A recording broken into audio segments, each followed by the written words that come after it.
À toi, nos cœurs, nos vies. Christ notre roi, Christ notre roi. À toi, nos cœurs, nos vies. Christ notre roi, Christ notre roi. Nous marchons tous à ta suite, marchons à ta suite. Nous marchons tous à ta suite, Christ notre roi, Christ notre roi. À toi nos cœurs, nos vies, Christ notre roi, Christ notre roi. Nous marchons tous à ta suite, marchons à ta suite. Nous marchons tous à ta suite, Christ notre roi, Christ notre roi. Oui, à toi nos cœurs, nos vies, Christ notre roi, Christ notre roi.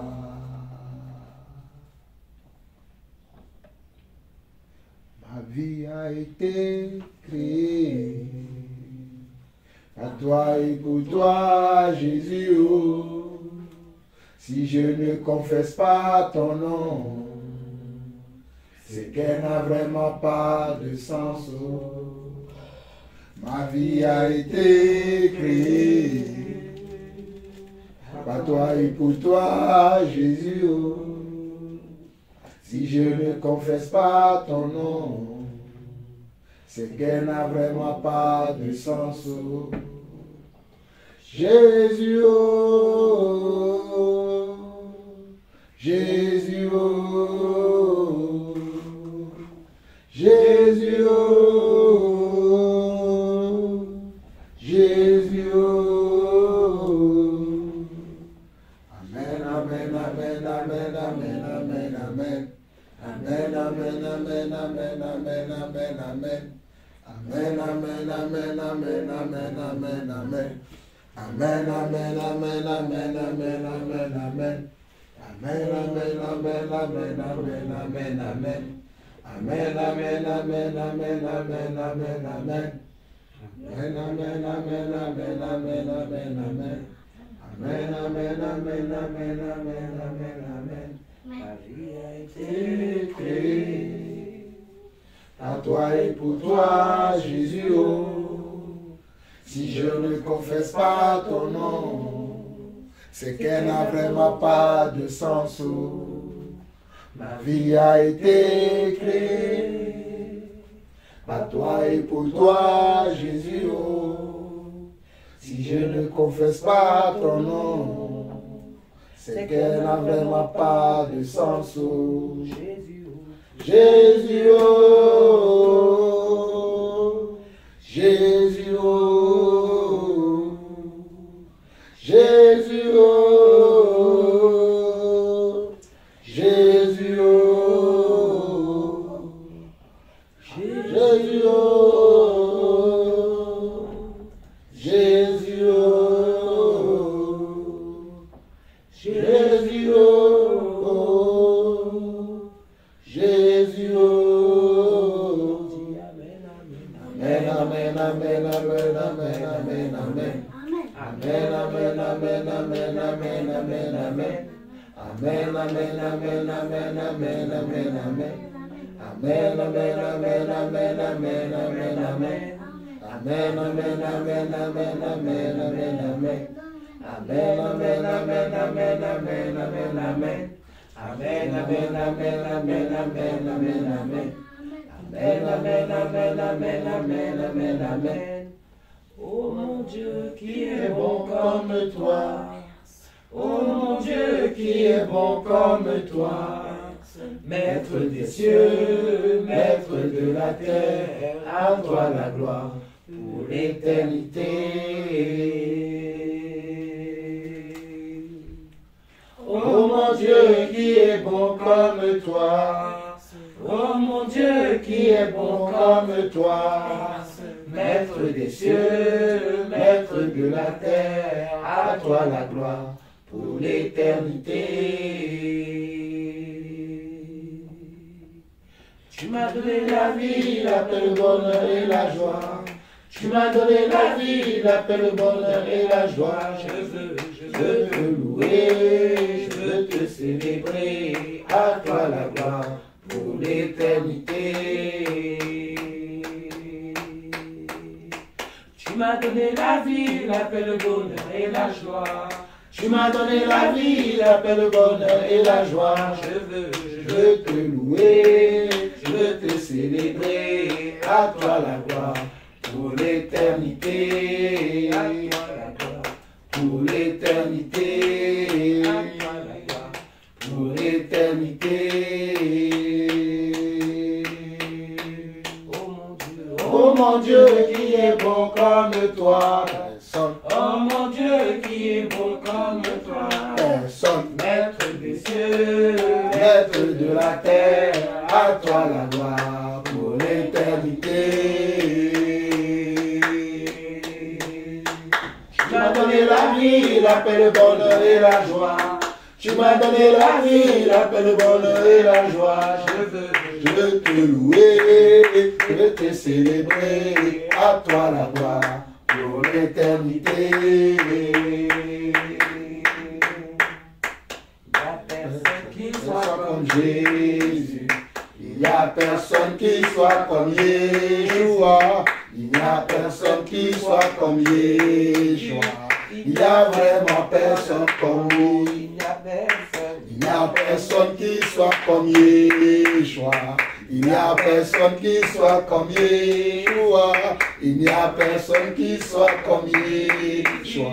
Il n'y a vraiment personne comme nous. J'ai longtemps marché, j'ai marché, personne, j'ai fouillé, personne, j'ai fouillé. Il n'y a vraiment personne comme nous. J'ai marché, personne, j'ai tourné en rond, personne, j'ai fouillé. Il n'y a vraiment personne comme nous. J'ai marché, personne, j'ai tourné en rond, personne, j'ai fouillé. Il n'y a vraiment personne comme lui. Il n'y a vraiment qui soit comme Jésus. Il n'y a personne comme Jésus. Il n'y a vraiment personne comme Jésus. Il n'y a vraiment personne comme nous. Il n'y a personne qui soit comme Jésus. Il n'y a personne qui soit comme Jésus. Il n'y a personne qui soit comme Jésus. Il n'y a vraiment personne comme nous. J'ai longtemps marché, personne, j'ai fouillé, personne, j'ai fouillé. Il n'y a vraiment personne comme nous. J'ai longtemps marché, personne, j'ai tourné en rond, personne, j'ai fouillé. Il n'y a vraiment personne comme lui. Il n'y a vraiment personne comme lui. Il n'y a vraiment personne comme lui. L'heure de la victoire et de la vérité a sonné dans mon cœur, que Jésus soit loué. L'heure de la victoire et de la vérité a sonné dans mon cœur, que Jésus soit loué. Oui, l'heure de la victoire et de la vérité a sonné dans mon cœur, que Jésus soit loué. Oh, l'heure de la victoire et de la vérité a sonné dans mon cœur. Que Jésus soit loué, que Jésus soit loué dans la vérité, dans la vérité. Que Jésus soit loué dans la vérité, dans la vérité. Que le roi soit loué dans la vérité, dans la vérité. Que le roi soit élevé dans la vérité, dans la vérité. Et de la vérité a sonné dans mon cœur. Que Jésus soit loué. Oui, l'heure de la victoire et de la vérité a sonné dans mon cœur. Que Jésus soit loué. Que Jésus soit loué dans la vérité, dans la vérité. Que Jésus soit loué dans la vérité, dans la vérité, dans la vérité, dans la vérité. Que Jésus soit loué dans la vérité, dans la vérité, dans la vérité, dans la vérité, dans la vérité, dans la vérité. Père éternel, Dieu de grâce, Dieu de paix, Dieu d'amour, nous voulons te dire merci Seigneur pour ce moment que tu nous accordes encore, afin que nous puissions nous rapprocher de toi et que nous puissions aussi, Seigneur Dieu, entendre ta voix au travers de ta parole. Nous te bénissons pour tout ce que tu as fait dans nos vies tout au long de cette journée qui a commencé depuis le matin jusqu'au coucher du soleil ce soir. Merci Seigneur Dieu parce que tu as permis que nous puissions manger à notre faim et que nous puissions boire aussi à notre soif. Merci Seigneur Dieu parce que tu as mis dans nos cœurs, Seigneur Dieu, oh Papa, l'éternité. Voilà pourquoi tous les jours nous travaillons à notre salut avec crainte et tremblement. Voilà pourquoi, Père éternel, nous voulons te demander encore de nous assister, Seigneur Dieu, dès le début, Seigneur Dieu, de ce moment de partage, de ce moment de communion fraternelle avec toi, afin que ce que toi, tu as prévu pour nous encore ce jour, que nous puissions le recevoir. Que la portion que tu as préparée pour nous ce jour, afin que nous puissions nous approcher encore de toi, afin que nous puissions faire encore un pas vers toi, un pas vers la vérité, un pas vers ce qui est vrai et qui est réel, Papa. Nous nous abandonnons entre tes mains, afin que ton esprit puisse prendre le contrôle de nos bouches, de nos lèvres, afin que nos cantiques soient à ta gloire, afin que nos paroles soient à ta gloire, que nos paroles soient conformes, Seigneur Dieu, à ce que ton esprit nous révèle, Papa. Parce que là où toi tu es, là où il y a ta présence, c'est là où il y a aussi la liberté. Mais Seigneur Dieu, nous nous attendons à toi, que tu vas encore nous révéler des vérités cachées depuis des temps et depuis des siècles. Mais à nous aujourd'hui, tu vas encore nous révéler ces vérités-là au travers de ta parole, au travers de ton esprit. Nous nous abandonnons entre tes mains. Viens faire de nous ce que toi tu veux et que toi seul ton nom soit glorifié, Papa. Père éternel, nous te présentons également nos frères et sœurs qui nous écoutent, qui nous suivent pendant que nous faisons ces enseignements et que nous publions après. Certains de nos frères dans le monde, certains de nos sœurs dans le monde nous suivent, Papa. Et au travers de ces enseignements aussi, eux aussi, Seigneur Dieu, ils reçoivent, Seigneur Dieu, des révélations. Ils reçoivent, Seigneur Dieu, Papa, la vérité. Voilà pourquoi nous prions pour eux, éternel mon Dieu, afin que tu puisses les aider également. De la même manière que tu nous aides nous-mêmes à connaître et à comprendre la vérité, tu puisses les aider également à connaître et à comprendre la vérité, afin que tous ensemble, nous puissions ce jour être avec toi quand la trompette sonnera. Père, merci de nous garder. Merci Seigneur Dieu de nous protéger afin que l'ennemi ne vienne pas voler ce que tu sèmes dans nos cœurs, ce que tu nous montres qui est la vérité. Reçois encore la gloire, l'honneur, la puissance au nom puissant et majestueux de notre Seigneur Yeshua HaMashiach. Nous avons ainsi prié. Amen. Amen. Amen. Amen. Amen. Amen. Dis à ton voisin que le Seigneur te bénisse. Que le Seigneur te bénisse. Amen. Amen. Que le Seigneur vous bénisse aussi. Donc nous allons poursuivre notre enseignement sur les fêtes de l'Éternel et continuer sur ce que Dieu va nous montrer encore dans sa parole. Comme je vous disais hier que La nouvelle année que le monde a fêtée il y a de cela 2 jours. Il y avait des pétards. Oui, hier, il y avait des pétards, effectivement, Sarah, les gens ont fait des pétards. Mais nous ne sommes pas dans cette année.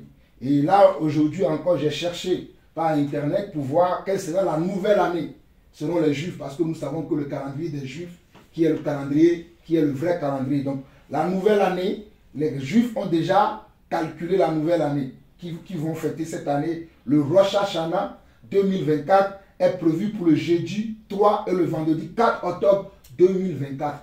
Et nous serons dans l'année 5785. L'année dernière, c'était l'année 5583. Mais cette année, ils vont fêter l'année 5785. L'année dernière, l'année 2022, je veux dire. L'année qui s'est écoulée, pour eux, les Juifs, qui n'est pas encore fini, parce que nous disons que nous sommes en 2024, mais pour les Juifs, ils ne sont pas encore en 2024. Parce que les Juifs n'ont pas les mêmes mois comme nous. Parce qu'eux, ils sont restés sur le calendrier de Dieu. Je vous donne ces informations juste pour que vous le sachiez. Nous allons voir vite fait les noms des calendriers et le nom des mois qui sont sur le calendrier juif, qui est le vrai calendrier. Nous avons vu hier dans Esther chapitre 3, le verset 7, si mes souvenirs sont bons, où le roi avait donné l'ordre à comment ça s'appelle, à Mordokai, il s'appelle Mordokai, de pouvoir mettre dans la loi,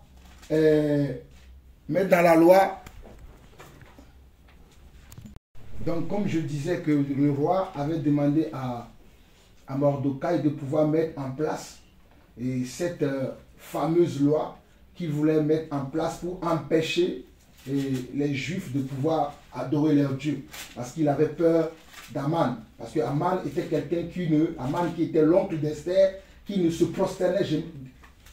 C'est l'inverse, Mordokai. Voilà, c'est Mordokai d'ailleurs. C'est Mordokai qui est l'oncle d'Esther. Et à Aman, je vous ai dit, si je dis mal la chose, vous pouvez m'arrêter, me dire que, vous savez, parce que moi je suis en train de parler. Et en même temps, comme je disais, donc, Mardoché, Mordokai ou Mardoché, qui avait une haine contre les Juifs à cause de qui? À cause de Aman qui était l'oncle d'Esther. C'est l'avance, c'est l'inverse. Oui. C'est Aman qui a une haine contre les Juifs. Aman qui avait, voilà, Aman qui avait la haine contre les Juifs et qui voulait les exterminer et qui avait demandé au roi de pouvoir mettre en place une loi. Et voilà pourquoi dans le livre d'Esther, chapitre 3, le verset 7, on a vu quand Aman a demandé au roi, le roi lui a permis de pouvoir mettre cette loi en place. Voilà pourquoi il a mis en place cette loi et il devait jeter les sorts pour savoir sur quelle date, précisément dans les mois qui vont venir, comment il pouvait mettre ces lois-là en place. Voilà pourquoi Aman avait jeté les sorts comme on a vu hier dans Esther chapitre 3, le verset 7, on a vu que c'était le mois de Nissan jusqu'au 12e mois qui est le mois d'Adar. Il avait une haine contre Mordokai. Mordokai qui est l'oncle d'Esther et qui a élevé Esther dans la voie de l'Éternel. Il a élevé Esther dans les voies du Seigneur. Et Aman ne l'aimait pas. Parce que Mordokai n'aimait jamais se prosterner devant Aman. Comme nous aussi aujourd'hui, nous ne devons pas nous prosterner devant le monde. Tous ceux qui se prosternent le 1er janvier, ils se prosternent devant le Dieu qui dirige ce siècle. Je ne vais pas chercher de midi à 14. Nous ne pouvons pas nous prosterner devant le monde parce que ces fêtes-là ne sont pas nos fêtes. Et je vais vous lire les noms des calendriers, des mois du calendrier juif, que même nous ne pratiquons pas. Mais si je vais vous lire ces choses-là, c'est juste pour votre connaissance. Parce que si nous voulons observer vraiment les mois, c'est ces mois-là que nous devons observer, parce que ce sont ces mois-là qui sont les vrais mois de Dieu. Si nous devons les observer. Parce que nous allons voir plus tard dans l'enseignement que nous ne savons pas les jours, ni les mois, ni les années, ni les temps. Parce que chaque jour que Dieu fait pour nous est un nouveau jour. Parce que chez nous, ou bien chez Dieu, un jour est égal à 1000 ans. Et 1000 ans est égal à un jour. Donc nous ne sommes pas comme les gens du monde. Mais je veux simplement que vous sachiez que Dieu aussi, dans son programme, avait prévu de parler du temps. Et il a parlé du temps. Et dans le calendrier juif, on nous dit que depuis que Dieu a fait sortir le peuple juif d'Égypte, nous avons compté le temps et célébré les fêtes selon le calendrier lunaire. Parce que les Juifs, ce sont des gens qui voient les choses au travers de la lune. C'est comme ça qu'ils arrivent à déterminer les mois, qui contient 12 ou 13 mois. Le calendrier juif contient 12 ou 13 mois. Chaque mois dure 29 ou 30 jours, commençant et se terminant par un jour spécial appelé Roch Odek, la tête du mois. Chez les Juifs, le mois commence par un jour spécial et se terminant aussi par ce jour spécial qu'ils appellent Roch Odek. Jadis, le nouveau mois était proclamé par Bet Din, cours rabbinique, on ne va pas rentrer dans les détails, après que la nouvelle lune ait été vue. Mais aujourd'hui, nous suivons un calendrier prédéterminé qui est la suivante, Nissan. C'est ce mois que nous célébrons la fête de Pessah, qui est la fête de Pâques que je vous ai montré hier. C'est dans le mois de Nissan qu'on célèbre la fête de Pessah. Il y a Iyar. Chaque jour d'Iyar représente une nouvelle étape dans le voyage spirituel vers le Sinaï. Bon, je ne vais pas dire ce que les significations qu'ils donnent, mais je vais vous dire simplement le mois. Il y a le mois de Sivan, il y a le mois Tammuz, il y a Av. C'est écrit dans la Bible. Oui, je sais, tous ces mois sont écrits dans la Bible, effectivement. Ces mois sont dans la Bible. Mais c'est parce que je veux qu'on aille vite, qu'on ne voit pas. Parce que sinon, ce que tu as trouvé dans la Bible, ces mois sont là. Il y a le mois Elul, le mois Tishri, le mois Ma Eshvan, le mois Kislev, le mois Tevet, le mois Shevat, le mois Adar. Et le 13e mois, c'est le mois Adar 2. Le 13e mois, souvent c'est Adar. Bon, le 12e mois, c'est Adar. Mais quand l'année compte 13 mois, on dit le 13e mois porte le mois d'Adar 2. C'est juste ces informations-là, c'est juste pour que vous ayez la notion. On ne va pas nous attarder là-dessus. Est-ce que vous avez compris? Oui. Ok. Maintenant, on va avancer. On va avancer et nous allons voir Genèse chapitre 15. Hier, j'ai évoqué vite fait Genèse chapitre 15. Je n'ai pas pu partager beaucoup dessus parce que je ne voulais pas qu'on perde le temps. Mais le Seigneur m'a mis à cœur que c'est important de vous en parler. Genèse chapitre 15. Genèse chapitre 15. Genèse chapitre 15, on va lire du verset 7 au verset 14. Je vais lire rapidement. Hein. C'est juste pour que vous sachiez que, tout ce que je vous ai dit hier, je le reconfirme aujourd'hui, afin que nous puissions savoir où est-ce que nous sommes arrêtés hier pour pouvoir continuer là-dessus. Donc dans Genèse chapitre 15, on va lire du verset 7 au verset 14. On nous dit, l'Éternel lui dit, je suis l'Éternel qui t'a fait sortir d'Ur en Chaldée pour te donner en possession ce pays. Quand on dit l'Éternel lui dit, l'Éternel dit à qui? Il dit à Abraham. Parce qu'il parlait à Abraham. Abraham répondit, Seigneur, Éternel, à quoi connaîtrai-je que je posséderai? Et l'Éternel lui dit, prends une génisse de 3 ans, une chèvre de 3 ans, un bélier de 3 ans, une tourterelle et une jeune colombe. Abraham prit tous ces animaux, les coupa par le milieu et mit chaque morceau l'un vis-à-vis de l'autre, mais il ne partagea point les oiseaux. Les oiseaux de proie s'abattirent sur les cadavres et Abraham les chassa. Au coucher du soleil, un profond sommeil tomba sur Abraham.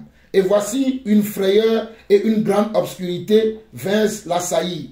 Et l'Éternel dit à Abraham, sache que tes descendants seront étrangers dans un pays qui ne sera point à eux. Et ils y seront asservis et on les opprimera pendant 400 ans. Je vous en ai parlé hier. L'Éternel dit, nous sommes au verset 13 de Genèse 15, l'Éternel dit à Abraham, sache que tes descendants seront étrangers dans un pays qui ne sera point à eux et ils y seront asservis et on les opprimera pendant 400 ans. Verset 14, mais je jugerai la nation à laquelle ils seront asservis et ils sortiront ensuite avec de grandes richesses. Et ils sortiront ensuite avec de grandes richesses. Donc c'est Dieu qui a permis que son peuple soit en esclavage en Égypte. C'est Dieu lui-même qui l'a prévu. Parce qu'il savait que après Abraham, la génération qui vont suivre ne vont pas suivre ses commandements, ne vont pas suivre ses lois comme il le veut. Dieu sait toutes choses avant que la chose n'arrive. Il avait prévu ça dans son plan. Genèse chapitre 17.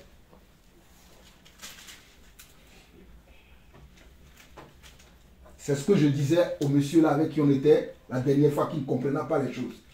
Parce que Dieu avait prévu que son peuple serait en esclavage, comment? En Égypte. Et hier, j'avais interverti aussi ce que je vous disais, que Dieu avait envoyé Moïse pour délivrer le peuple et que Joseph a terminé plus tard. C'est Joseph qui a commencé et que Moïse a fini. C'est Joseph, lui, quand il avait révélé le songe de Pharaon, que Pharaon avait donné une place à Joseph en Égypte. C'est comme ça que les Égyptiens, c'est comme ça que les Israéliens sont retrouvés en Égypte. La première personne qui était en Égypte, de la descendante d'Abraham, qui est rentrée en Égypte, c'était Joseph. Et quand il y a eu la famine et que les gens ne trouvaient pas à manger sur terre, Jacob est parti avec les 11 frères de Joseph pour rejoindre l'Égypte. Dans leur exode. C'est comme ça que Jacob, quand Dieu parle d'Israël, Dieu ne parle pas de toute la nation d'Israël. Dieu parle des patriarches. Quand Dieu dit, il parle d'Israël, il parle des 12 fils de Jacob.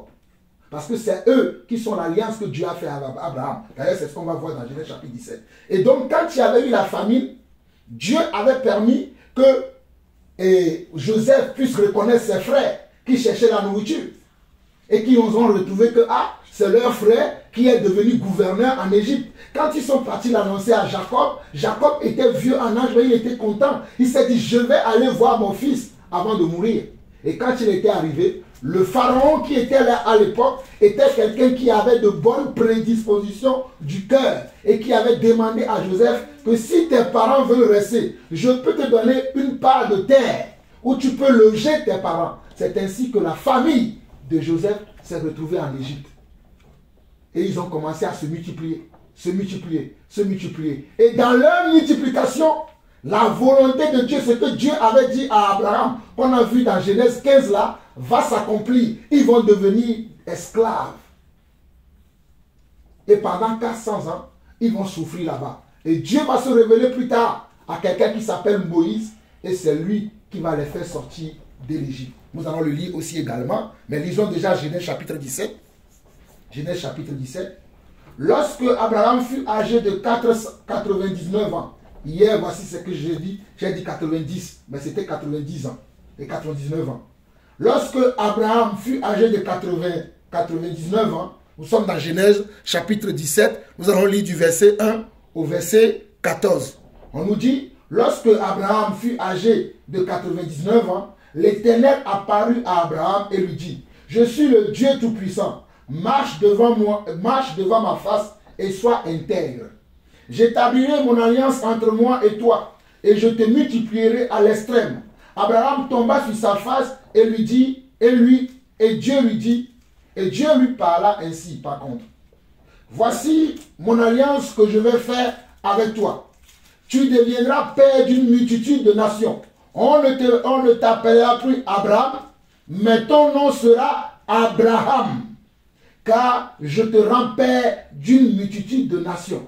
C'est basé sur ce verset que je vous dis que je suis fils d'Abraham. Parce que Abraham est devenu père de multitude de nations par la promesse que Dieu lui a faite. Nous le verrons en plus en détail plus tard aussi, comment nous qui sommes des goïms, nous qui sommes des païens, nous héritions cette promesse-là. Verset 6. Je te rendrai fécond à l'extrême. Je ferai de toi des nations et des rois sortiront de toi. J'établirai mon alliance entre moi et toi et tes descendants après toi. Selon leur génération, ce sera une alliance perpétuelle. Soulignez bien le mot alliance. Parce qu'il faut que vous compreniez ce que ça veut dire une alliance. Parce que Dieu fait toujours des alliances avec nous les hommes. Amen. Ok, ce sera une alliance perpétuelle en vertu de laquelle je serai ton Dieu et celui de ta postérité après toi. Non seulement Dieu sera le Dieu d'Abraham, voilà pourquoi nous disons aujourd'hui le Dieu d'Abraham, d'Isaac et de Jacob. Parce que c'est Dieu qui lui avait promis que lui sera son Dieu et il sera le Dieu de sa descendance.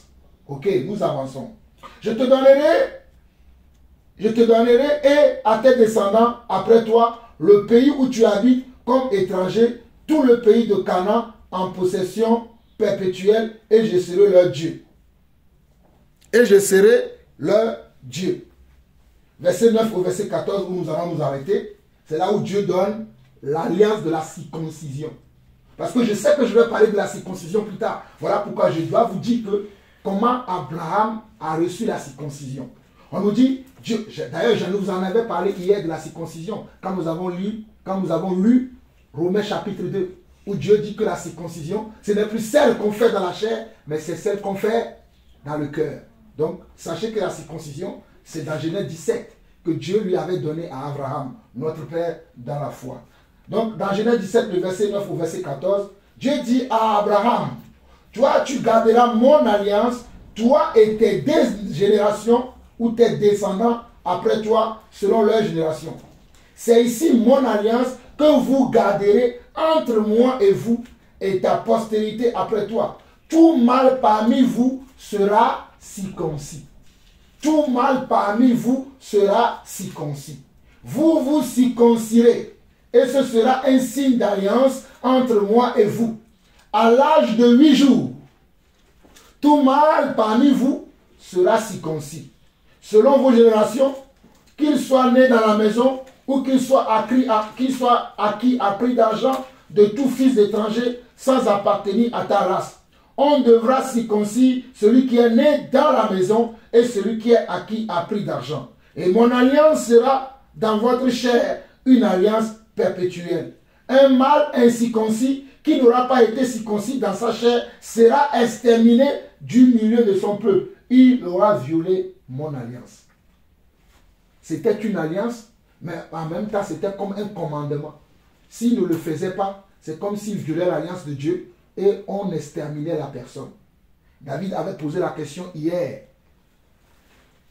On avait déjà fini l'enseignement, David posait la question, mais à l'époque là, quand quelqu'un péchait, comment est-ce qu'on arrivait à condamner la personne? Parce que David pensait que donc, si on trouvait quelqu'un péché tout de suite, si c'est toi qui le trouves, tu le tapais à mort. Et on a dit non, que ce n'est pas comme ça que ça s'est passé.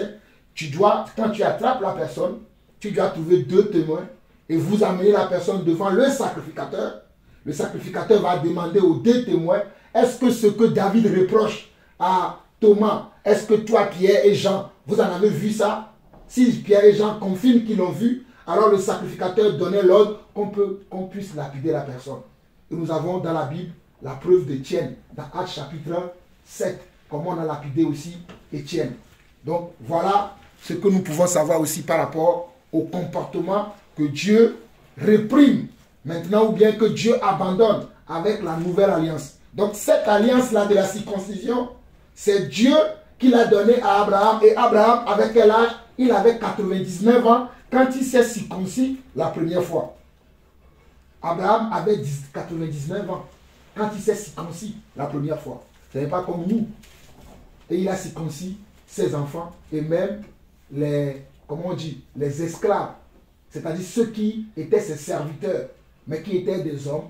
Abraham les avait circoncis aussi parce que Dieu lui avait demandé et Abraham obéissait à Dieu. Alors maintenant dans Exode 4,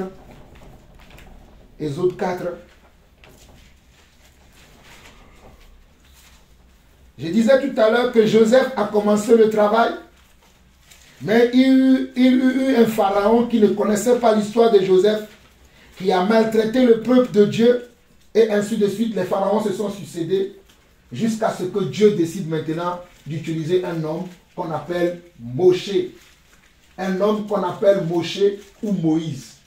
Et dans le livre d'Exode, on n'a pas le temps de lire le chapitre 1, chapitre 2, chapitre 3 pour voir comment Moïse est né. Mais rapidement, Moïse, quand il était né, c'était à une époque où ce pharaon-là avait mis même une loi en place que si les Hébreux, quand les femmes des Hébreux accouchaient, si l'enfant qu'ils accouchaient était un enfant mâle, ils devaient le tuer.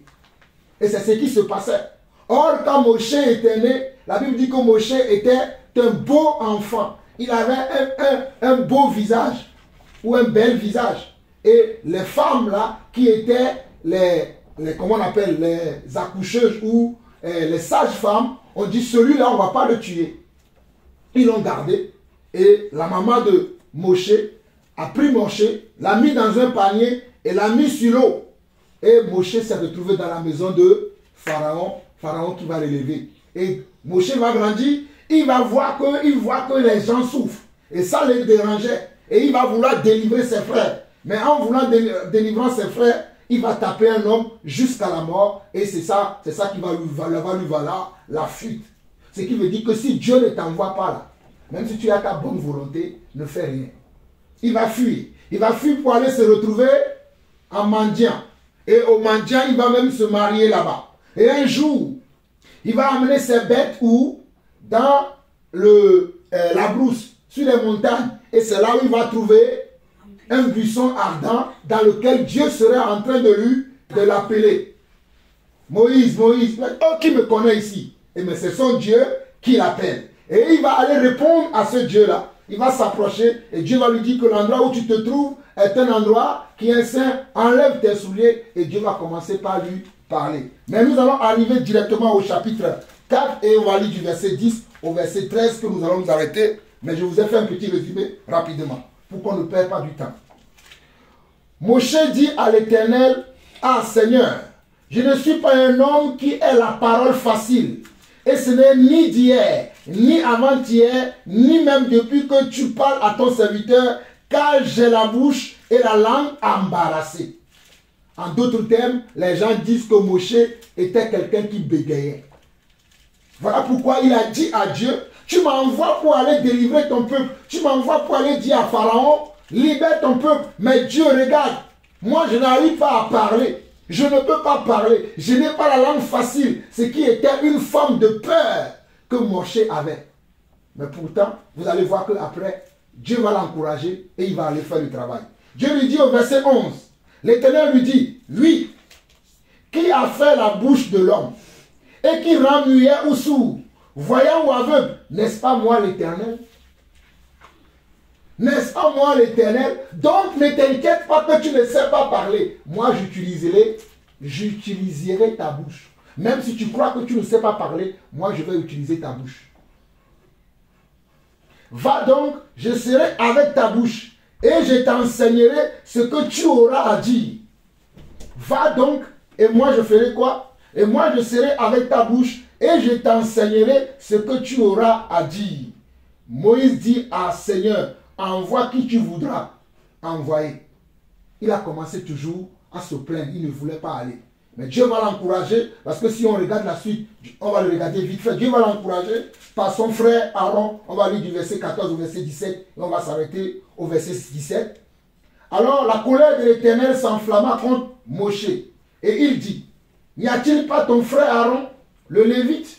Je sais qu'il parlera facilement. Le voici lui-même qui vient au-devant de toi. Et quand il te verra, il se réjouira dans son cœur. Tu lui parleras et tu mettras les paroles dans sa bouche. Et moi, je serai avec ta bouche et avec sa bouche. Et je vous enseignerai ce que vous aurez à faire. Donc quand nous parlons, pour les non-croyants, pour ceux qui ne comprennent pas ce que nous faisons, c'est Dieu qui nous utilise afin que nous puissions parler. Comme Dieu a dit ici à Moshe et à son frère Aaron, que c'est lui qui va parler au travers de sa bouche. Ce ne seront pas eux-mêmes qui vont parler, mais c'est Dieu qui parlera au travers d'eux. Et il continue, verset 16, il parlera pour toi au peuple, il te servira de bouche, et toi tu te tiendras pour lui à la place de Dieu. Prends ta main cette verge avec laquelle tu feras les signes. Voilà, à ce moment-là, Moshe a pris la verge, parce que Dieu lui avait déjà montré que la verge pouvait se transformer en serpent quand il sera devant Pharaon qui va résister. Et Dieu et Moshe va faire plusieurs signes au travers de cette verge-là. C'est avec cette verge-là qui va séparer même la mer en deux. C'est avec cette verge-là qui va multiplier les signes devant Pharaon. Mais Pharaon va s'endurcir toujours. Mais au temps voulu par Dieu, voilà pourquoi au verset, à Exode 12, dans Exode 12, que nous avons vu hier, Dieu savait que maintenant là, Pharaon ne peut plus s'endurcir son cœur. C'est le moment où il va les libérer, qu'ils vont sortir de cette terre qui est la terre d'Israël. Voilà pourquoi il leur dit dans Exode 12, le verset 1, il leur dit que ce mois-ci là, que ce mois-ci soit pour vous le premier mois de tous les mois de l'année. Et que le 14e jour de ce mois, que chaque famille puisse prendre comment? Un agneau. Chaque maison puisse prendre un agneau. Si la maison ne peut pas le prendre, qu'on prend un comment? Un chevreau et qu'on le tue, qu'on met le sang sur les linteaux de la porte. Et c'était la préfiguration de qui aussi? De Yeshua HaMashiach. De la même manière que Yeshua HaMashiach est mort à la croix pour nous racheter, pour nous sauver. C'est ça que Dieu avait prévu aussi pour les Hébreux, afin de les délivrer de Pharaon. Voilà pourquoi il fallait que l'agneau, qui est l'agneau pascal, soit comment? Soit égorgé. Nous allons lire simplement maintenant Lévitique 23. Et je vais le lire dans la Bible tradition juive chrétienne, parce que j'aime bien cette tradition. Hein? Moi je vais la lire là, vous allez juste suivre ce que je vais lire. Je vais le lire rapidement pour nous rappeler ce que nous avons lu hier, parce que j'aime beaucoup la tradition là. Ici vous voyez, les choses portent leur nom. Et c'est clair. Et lorsqu'ils sont sortis, pour continuer l'histoire que je suis en train de vous faire, lorsqu'ils sont sortis de l'Égypte, ils sont arrivés à la terre promise. C'est là que Dieu leur a donné maintenant les fêtes qu'ils doivent fêter. Quand ils sont, je dis bien, quand ils sont sortis de l'Égypte, c'est là que Dieu maintenant leur a donné les fêtes, les convocations solennelles qu'ils doivent faire. Il y a une chose que je ne vous ai pas dit hier, même le Shabbat qu'ils célébraient le vendredi soir au samedi soir était aussi une convocation solennelle. Le Shabbat aussi était une convocation solennelle. Ils devaient aussi le faire comme ils devaient faire les 7 fêtes de l'Éternel. Ils devaient se retrouver et le jour du Shabbat aussi en assemblée solennelle. Pourquoi assemblée solennelle? Parce que les fêtes de l'Éternel, telles que nous les présente Lévitique 23, étaient des jours solennels, c'est-à-dire des temps fixés pour s'approcher de Dieu. C'est-à-dire ce sont des temps que Dieu lui-même a fixés pour que le peuple puisse s'approcher de lui. Ou c'est en même temps un temps pour présenter également des sacrifices. C'est en même temps également un temps pour présenter quoi? Des sacrifices. C'est pour ça que dans Lévitique 23, que nous allons lire très rapidement dit, je le lis dans la tradition juive complète, Lévitique qui s'appelle Vaïkra. Vaïkra, en langue hébraïque, c'est Lévitique, chapitre 23, il dit ceci. Adonai dit à Moshe, tu diras au peuple d'Israël, les temps prescrits d'Adonai pour lesquels vous proclamerez de saintes convocations. Ce sont comment de saintes convocations?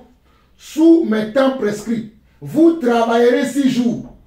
La première fête que je ne considérais pas comme une fête, c'est le Shabbat. Voilà pourquoi il leur dit, vous travaillerez 6 jours, mais le 7e jour sera un Shabbat de repos complet. Une sainte convocation. Vous ne ferez aucun ouvrage, ce sera un Shabbat en l'honneur d'Adonai, même dans vos maisons. C'est-à-dire, ce n'est pas simplement dans les temples que vous allez dire, ah, aujourd'hui c'est le jour de repos. Même dans vos maisons, on doit sentir que que vous êtes dans le Shabbat. Et il continue. Voilà pourquoi ces gens qui pensent que quand on est chrétien aujourd'hui, c'est juste aller à l'église, ils n'ont rien compris. Parce que si tu es chrétien, ce n'est pas juste dans le temple. Tu es chrétien même sur ton lieu de travail. Tu es chrétien dans ta famille. Tu es chrétien dans le monde. Mais pour eux, on est chrétien juste pour aller chanter Alléluia, Alléluia, Alléluia. On sort de là, on oublie qui on est. Mais non, voilà pourquoi Dieu l'a dit, même dans vos maisons. Nous verrons plus tard c'est quoi la maison aussi. Nous continuons. Ce sont là les temps prescrits d'Adonai, les saintes convocations que vous annoncerez au temps prescrit. Le premier mois, le 14e jour du mois, entre le coucher du soleil et l'obscurité totale, ce sera Pessa en l'honneur d'Adonai. Pessa qui veut dire la Pâque. Pessa qui veut dire la Pâque en l'honneur de qui? En l'honneur d'Adonai qui veut dire en l'honneur de Dieu. Le 15e jour du même mois, ce sera la fête des Masvot. c'est-à-dire la fête des pains sans levain. C'est la fête des pains sans levain qu'on appelle la fête des masvot. Parce que le levain, c'est ce qu'on appelle masvot dans la langue hébraïque. On continue. Pendant 7 jours, vous mangerez des masvot. Le premier jour, vous aurez une sainte convocation. Toujours, vous devez avoir comment? Une sainte convocation. Vous ne ferez aucun ouvrage ordinaire. Vous apporterez à Adonai une offrande faite par le feu pendant 7 jours. Le 7e jour sera une sainte convocation. Vous ne ferez aucun ouvrage ordinaire. Adonai dit à Moshe, tu diras au peuple d'Israël, lorsque vous serez entrés dans le pays que je vous donne et que vous aurez moissonné ces cultures mûres, vous apporterez une gerbe des prémices de votre moisson au Kohen. Kohen veut dire le sacrificateur. On a vu hier la fête des prémices. Il agira le gerbe devant Adonai afin que vous soyez acceptés. Le Kohen, c'est-à-dire le sacrificateur, l'agira le jour suivant le Shabbat. Le jour où vous agiterez la gerbe, vous offrirez en holocauste à Adonai un agneau mâle sans défaut dans sa première année. Un agneau qui est mâle, qui est aussi comment? Sans défaut dans sa première année. Son offrande de grains sera de 4 kg de farine fine mélangée à de l'huile d'olive, une offrande de bonne odeur faite par le feu à Adonai. Sa libation sera du vin en litre. Vous ne mangerez pas de pain, de grains séchés ou de grains frais jusqu'au jour où vous apporterez l'offrande pour votre Dieu. Ce sera une ordonnance perpétuelle des générations où que vous habitiez. C'est une ordonnance perpétuelle que vous devez appliquer, faire, rappeler chaque année où que vous habitiez. Voilà pourquoi je vous disais hier que même les Juifs qui sont en France, qui sont en Italie, qui sont en Afrique, peu partout où ils sont, ils célèbrent encore ces choses-là parce qu'ils n'ont pas reconnu le Messia qui est Jésus. Ils n'ont pas reconnu. Certains vont en Israël quand cette période de fête-là arrive. On continue. Depuis le jour qui suivra le jour du repos, c'est-à-dire le jour où vous apporterez la gerbe à agiter, vous compterez 7 semaines complètes jusqu'au lendemain de la 7e semaine. Vous compterez 50 jours. Je n'ai pas donné ce détail-là hier. C'est après les 50 jours que normalement ils ont la fête des Pentecôtes. Ils ont la fête de Pentecôte. Je ne l'ai pas précisé hier, mais je veux simplement que vous le sachiez.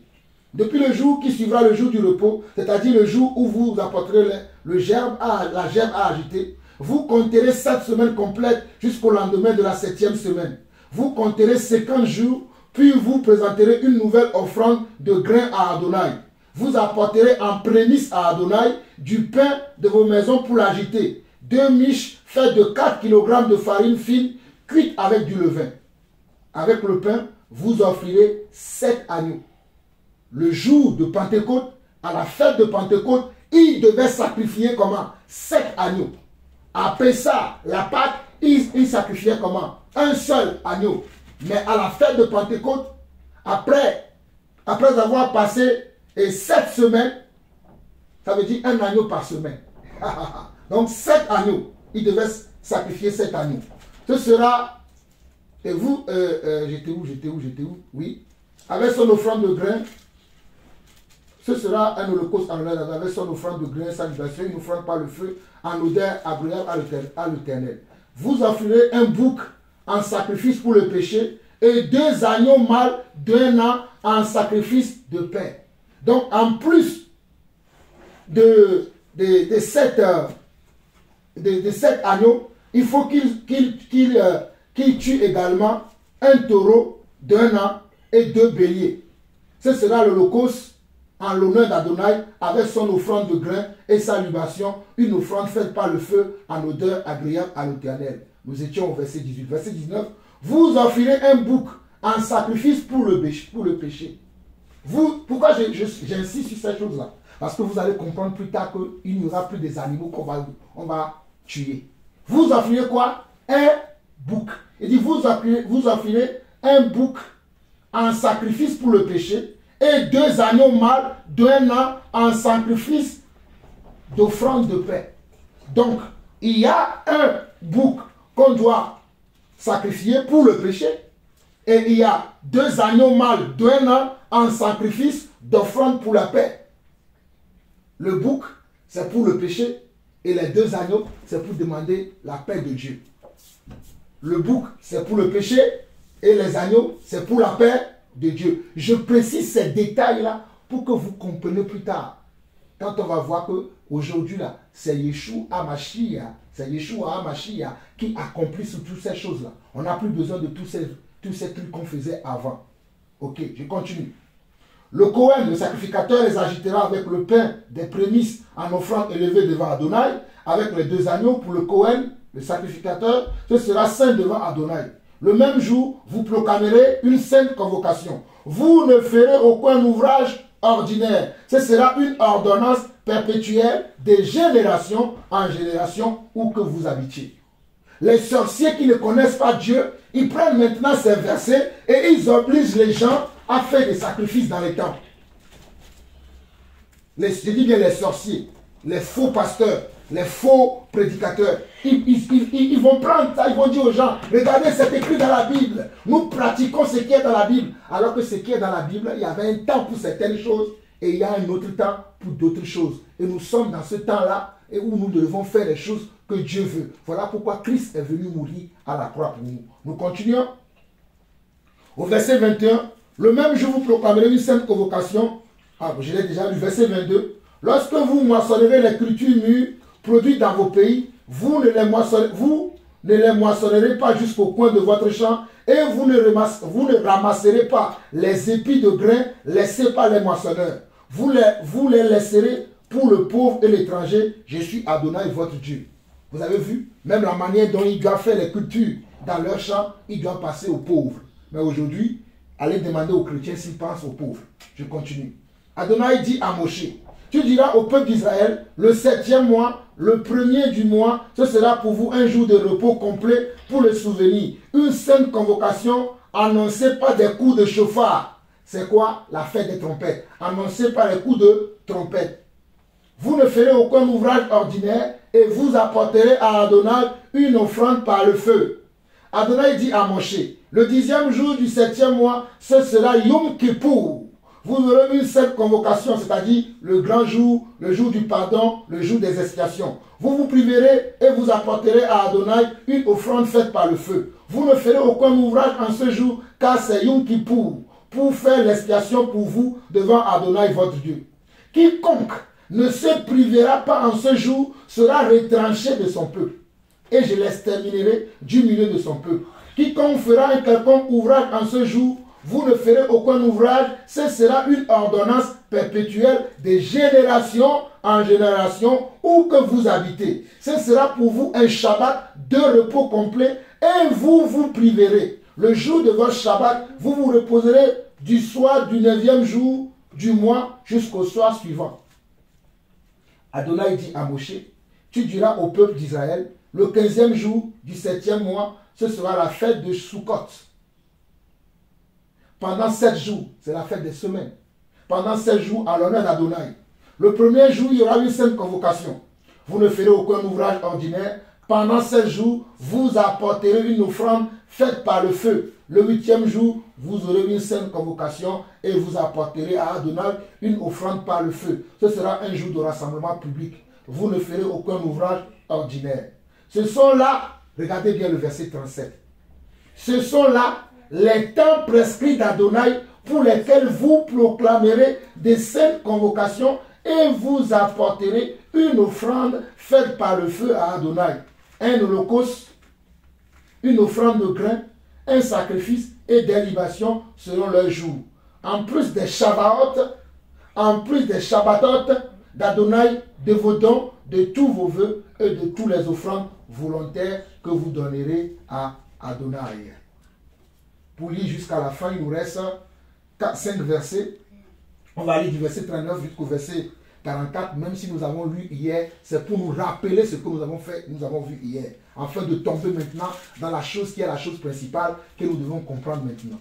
Mais le 15e jour du 7e mois, lorsque vous aurez récolté les produits agricoles du pays, vous observerez une fête en l'honneur d'Adonai pendant 7 jours. On observera en repos le 1er jour et un repos complet le 8e jour. Le 1er jour, vous prendrez les meilleurs fruits, des palmes, de grosses branches et des saules de rivière et vous livrerez à des réjouissances en présence d'Adonai. en présence d'Adonai, votre Dieu, pendant 7 jours. Vous observerez cette fête en l'honneur d'Adonai pendant 7 jours de l'année. Ce sera une ordonnance perpétuelle de génération en génération. Vous l'observerez le 7e mois. Vous habiterez dans des soukkotes. Vous habiterez dans des soukkotes qui veut dire des tentes. C'est ce que je vous disais que certains l'appellent aussi la fête des tentes. Parce qu'il dit, vous habiterez dans des soukkotes pendant 7 jours. Tout citoyen d'Israël habitera dans une souka, afin que de génération en génération, vous sachiez que j'ai fait habiter le peuple d'Israël dans des soukotes lorsque je les ai fait sortir du pays d'Égypte. Je suis Adonai, votre Dieu. Ainsi Moshe annonça au peuple d'Israël les temps prescrits d'Adonai. C'est pour ça que hier je vous disais que quand j'étais juif, on créait un grand chapiteau. Et tout le peuple se mettait sous le chapiteau.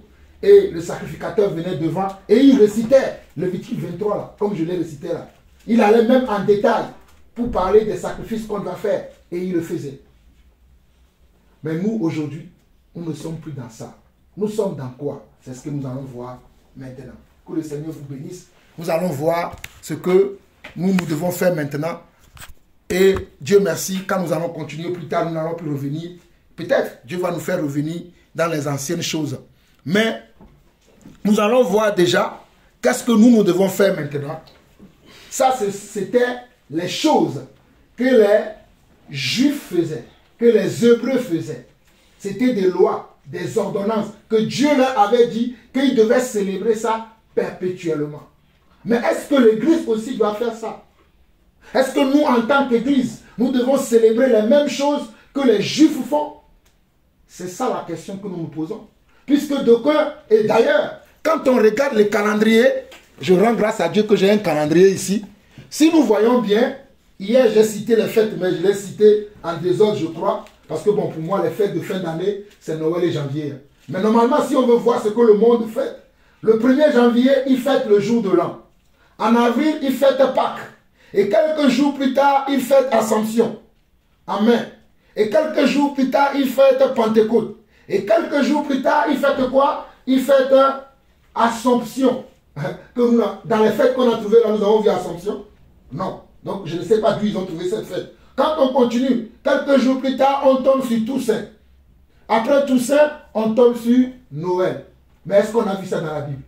Dans les fêtes que je vous ai données là, répondez-moi. Est-ce que nous avons vu ces fêtes là-dedans? Non. On fête pas Noël. Voilà, on n'a pas vu ces fêtes. On n'a pas vu et ni l'Assomption, ni l'Assomption, ni Noël et la fête de Nouvel An. On ne l'a pas vu. Mais d'où viennent ces fêtes?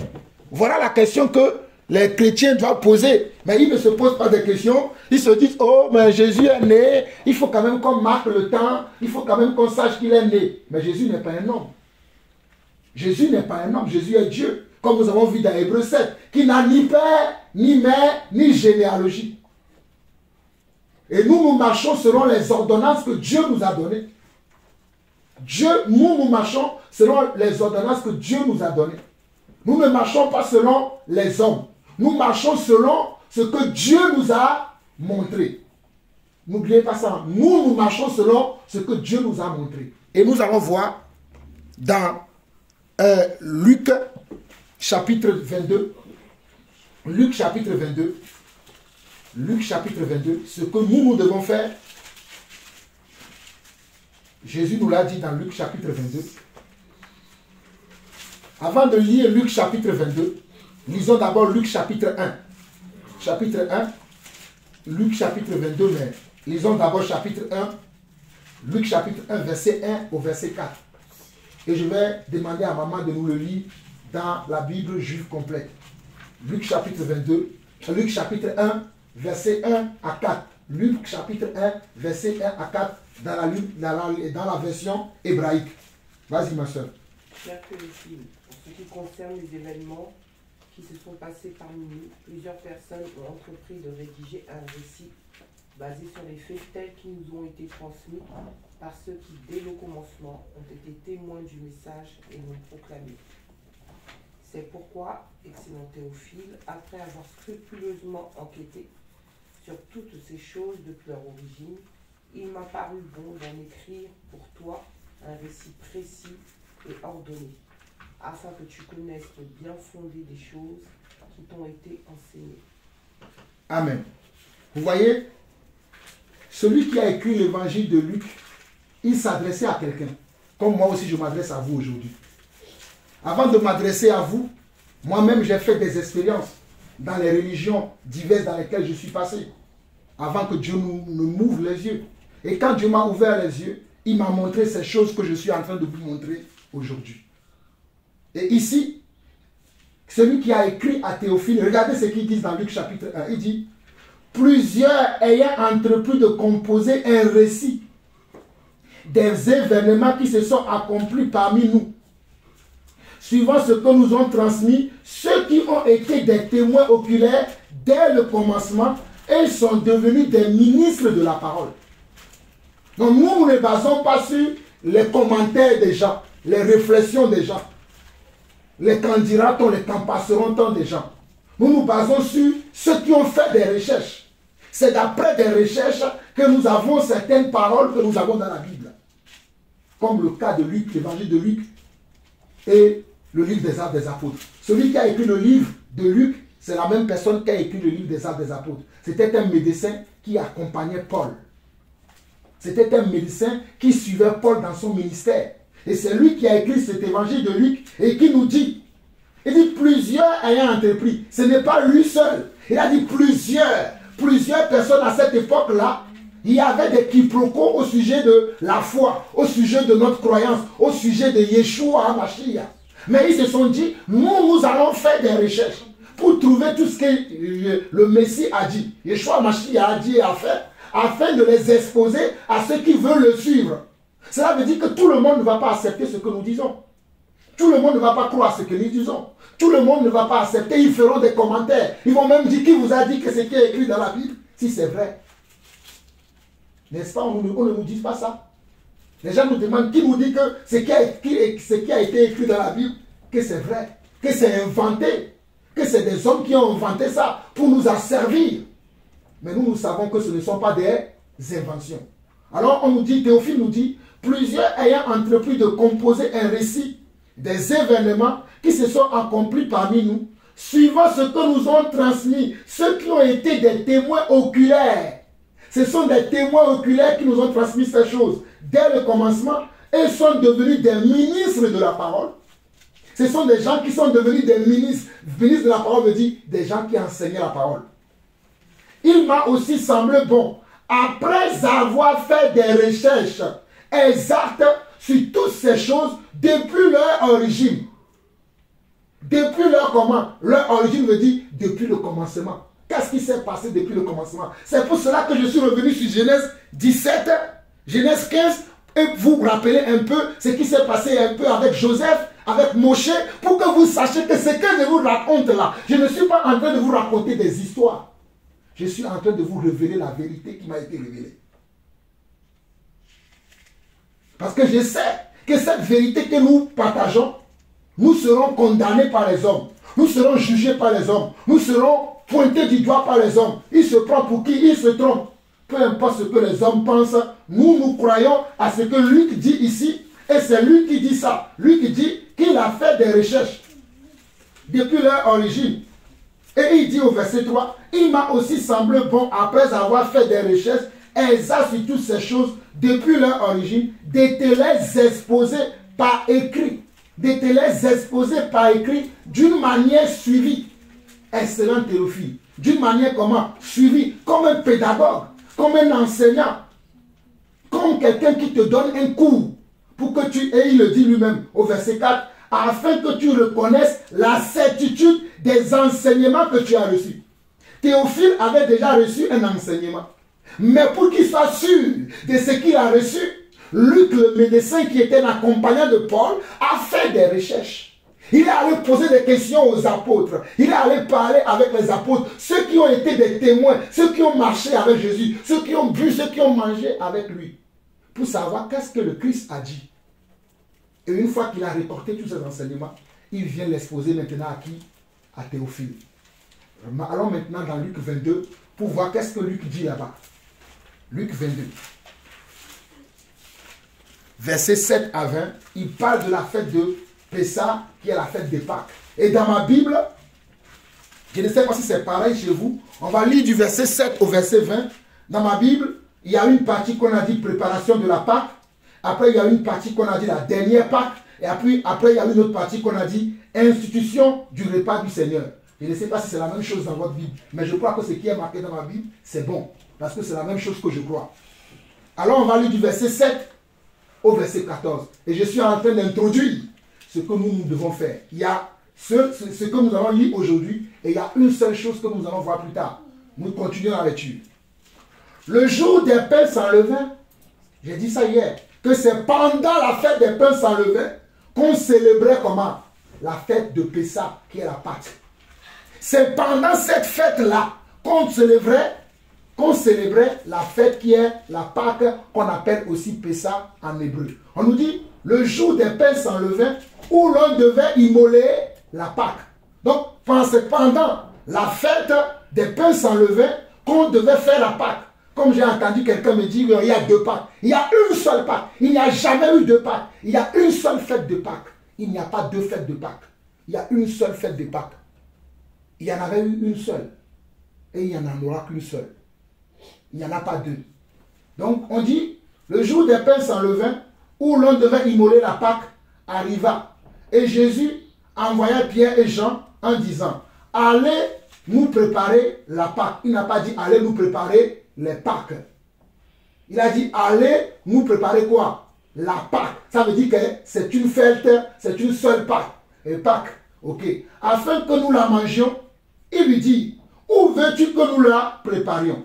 Il leur répondit, voici quand vous serez entrés dans la ville, vous rencontrerez un homme portant une cruche d'eau. Suivez-le dans la maison où il entrera. Et vous direz au maître de la maison, le maître te dit, où est le lieu où je mangerai la Pâque avec mes disciples? Et il montrera une grande chambre haute, meublée. C'est là que vous préparerez la Pâque. C'est là que vous préparerez la Pâque. C'est là que vous préparerez la Pâque. Il continue. Il partit et trouvait les choses comme il le leur avait dit, et il préparait la Pâque. Et il préparait comment? La Pâque. Ok. Verset 14. L'heure étant venue, il se mit à table et les apôtres avec lui. Il se mit à table et les apôtres avec lui. Il leur dit, j'ai désiré vivement manger cette Pâque avec vous avant de souffrir. Parce que Jésus savait que cette même nuit-là, une fois qu'il aura fini de manger avec les disciples, on va venir l'attraper et il va aller souffrir et mourir pour nous. Voilà pourquoi il leur dit, j'ai désiré vivement manger cette Pâque avec vous avant de souffrir. Verset 16, car je vous le dis, je ne la mangerai plus jusqu'à ce qu'elle soit accomplie dans le royaume de Dieu. Et elle dit, car je ne la mangerai plus jusqu'à ce qu'elle soit accomplie dans le royaume de Dieu. Ça veut dire que la célébration de cette fête-là, c'est quelque chose qui doit être accompli. Ce n'est pas simplement une fête. Puisque Jésus dit, je ne la mangerai plus jusqu'à ce qu'elle soit accomplie dans le royaume de Dieu. N'oubliez pas ça. Jusqu'à ce qu'elle soit accomplie dans le royaume de Dieu. Jusqu'à ce qu'elle soit accomplie dans le royaume de Dieu. J'introduis une parole que Jésus a dit. Le jour où il mourait sur la croix de Golgotha, il a dit. Qu'est-ce qu'il a dit? Qui peut me dire qu'est-ce qu'il a dit? Qu'est-ce qu'il a dit quand la dernière parole que Christ a donnée à la croix? Qui peut me le dire? Amen. Amen, Elisheva. Amen, Elisheva. Il a dit, tout est accompli. Ça veut dire maintenant, tout est parfait. Rien n'est à refaire. Alors, toute personne qui aujourd'hui sait que tout est accompli, qui fait encore la Pâque, il est aveugle. Qui s'énerve, qui tue Jean-Paul Lawson, ce n'est pas grave, mais il est aveugle. Parce que tout est accompli. Je continue, verset 17. Et ayant pris une coupe et rendu grâce, il dit, oh Seigneur, ouvre les yeux de tes enfants. Une coupe et rendu grâce, il dit, prenez cette coupe et distribuez-la entre vous. Car je vous le dis, je ne boirai plus désormais du fruit de la vigne jusqu'à ce que le royaume de Dieu soit venu. Ensuite, il prit du pain et après avoir rendu grâce, il le rompit et le leur donna en disant, ceci est mon corps qui est donné pour vous. Faites ceci comment? en mémoire de moi. Voilà ce que nous faisons. Lorsque nous sommes là ce soir-là, si nous avons prévu de faire le repas du Seigneur, pendant que nous sommes en train de partager la parole là, nous allons manger le pain sans le vin comme le Seigneur l'a fait. Et après nous allons boire le vin comme le Seigneur l'a fait. En mémoire de lui. C'est la seule chose que nous faisons. C'est ça notre Pâques. C'est ça ce que nous célébrons. Nous ne célébrons pas autre chose. Nous ne célébrons ni la nouvelle année, ni l'Assomption, ni Pentecôte. Rien, parce que Jésus a dit ici. Parce que, croyez-moi, nous l'avons vu. Hein, nous sommes soumis à la parole de Jean 14, verset combien? Vous devez me le dire rapidement. Jean 14, verset 15. Vous êtes mes amis si vous faites ce que je vous commande. Si vous m'aimez, gardez mes commandements. Et ça c'est ici un commandement qui nous dit. Il dit quoi? Je vous le lis. Il nous dit, verset 19. Ensuite, il prit du pain. Et après avoir rendu grâce, il le rompit. Et le leur donna en disant, ceci est mon corps qui est donné pour vous. Faites ceci en mémoire de moi. Il prit de même la coupe après le souper et la leur donna en disant, cette coupe est la nouvelle alliance en mon sang qui est répandue pour vous. Souvenez-vous, lorsque nous étions dans Genèse chapitre 17, je vous ai dit, soulignez le mot alliance. Parce que ici, là, c'est la nouvelle alliance dans laquelle nous rentrons. Et dans cette nouvelle alliance, Jésus a donné son sang pour nous racheter de toutes ces fêtes que nous avons vues, qui sont la fête de Pessah, la fête de Purim ou de Savaï, de tentes, de prémices, de Pentecôte, de trompette. Toutes ces fêtes-là, Jésus nous a racheté de ça. Il nous a donné une nouvelle alliance. Quand il est dit ici, je relis encore le verset 19 au verset 20. Ensuite, il prit du pain. Et après avoir rendu grâce, il le rompit et le leur donna en disant, ceci est mon corps. Ceci est mon corps. Le pain qu'il avait en main là, ça représentait l'agneau qu'on tuait quand il y avait la fête pascale. Révélation pour nous les chrétiens, révélation pour nous les enfants de Dieu. L'agneau qu'on devait manger, l'agneau qu'on devait égorger et que son sang nous rachetait. Jésus est devenu cet agneau. Jésus est devenu cet agneau. Voilà pourquoi il a dit, le pain que vous avez en main là, ce n'est plus un pain, c'est maintenant mon corps qui vous rachète de vos péchés, qui vous rachète de vos iniquités, qui vous rachète de votre vie de péché, qui vous rachète de votre passé, qui vous rachète de tout péché et qui vous délivre. Et c'est la même chose qu'il a dit concernant le sang. Voilà pourquoi dans le verset 20, il va dire, il prit de même la coupe après le souper et la leur donnant en disant, cette coupe est la nouvelle alliance. Cette coupe est la nouvelle alliance. Alors si Jésus dit que quelque chose est nouvelle, que c'est ça que je dois faire, moi je ne dois pas continuer à pratiquer l'ancienne. Mes chers frères et sœurs, dans le monde, quand il y a une loi qui a été adoptée, est-ce qu'on pratique encore l'ancienne loi? Non, dans le monde, soyons clairs, hein, dans le monde, il y a une loi qui a été votée. Alors qu'avant, il y avait une autre loi. Donc, s'il y a une nouvelle loi qui a été votée, qui remplace l'ancienne, qu'est-ce qu'on fait? On ne change pas de loi. On pratique celle qui a été mise à nouveau. C'est vrai qu'avant, il y avait ces fêtes. Et nous savons que les Juifs continuent de les faire parce qu'ils n'ont pas reconnu le Messie. C'est normal. Ils n'ont pas reconnu celui qui a dit, ne faites plus ça. Je représente maintenant ça. Suivez-moi maintenant. Ils l'ont rejeté. Ils ont dit, nous n'allons pas le suivre. Nous verrons pourquoi ils l'ont rejeté. Nous le verrons plus tard. Tout est prévu dans l'enseignement. Ayez patience. Mais il nous a donné une nouvelle chose. Mais je ne comprends pas pourquoi les soi-disant chrétiens aujourd'hui, ils sont encore Pentecôte. Oh, il est ressuscité. Pour eux, la Pâque me dit Jésus ressuscité. Pour eux, la Pâque c'est Jésus ressuscité. Ce n'est pas la Pâque, ne veut pas dire Jésus ressuscité. Hein. La Pâque veut dire la mort de Jésus. Jésus est mort pour nous. Il a donné.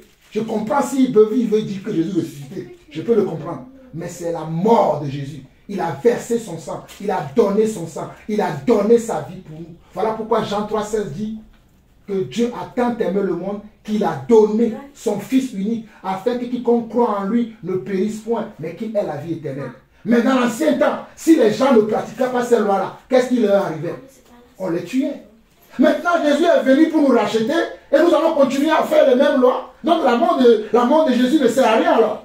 Si Jésus est mort à la croix, nous savons qu'il est mort, qu'il est ressuscité. Mais nous continuons à pratiquer les œuvres anciennes que nous pratiquons. Alors pourquoi Jésus est mort à la croix alors? Pourquoi Jésus est mort à la croix alors? Allons dans Galates 4. Vous allez comprendre maintenant. Galates chapitre 4. Si Jésus est mort et ressuscité, pourquoi nous continuons encore à pratiquer les choses que Jésus a dit? Moi j'ai mis fin à ça pour vous donner une nouvelle alliance. Je vous ai donné une nouvelle alliance. Mais pourquoi nous continuons à les pratiquer? That is the question. Voilà la question. Galates chapitre 4. Galates chapitre 4. Merci Yeshua Hamashiach. Galates chapitre 4. Nous allons lire du verset 4 jusqu'à la fin, je crois. Parce que même la fin est très importante pour nous.